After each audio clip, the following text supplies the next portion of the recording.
Jess Nichol has built a successful career as a leadership consultant, cultivating her skills as a public speaker while keeping her professional life separate from a childhood trauma that shaped her, and that also shifted the direction of the American criminal justice system. About 2 years ago, she found herself in a crowded room listening to a motivational speaker. Most people, the speaker was saying, focus on problems that are simply too small. Don't worry about things like which seat you get on the airplane. Take on some bigger problems. What's the biggest problem that you have access to in your life? The words struck a chord.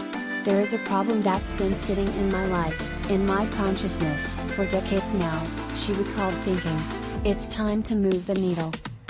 I remember calling Annie the next day and saying, hey, let's talk about 3 strikes.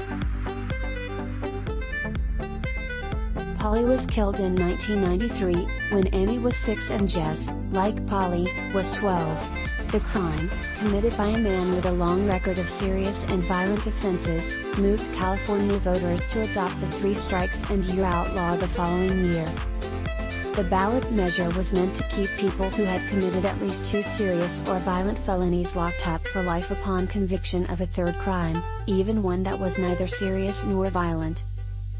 3 strikes became the cornerstone of California's, and then the nation's, tough on crime movement and contributed to the unconstitutional overcrowding of the state's prisons. A counter-movement began making significant headway roughly a decade ago. Voters modified 3 strikes in 2012 and went on to adopt a series of landmark reforms, softening punishments for drug possession and certain types of shoplifting, and granting people in prison greater access to parole.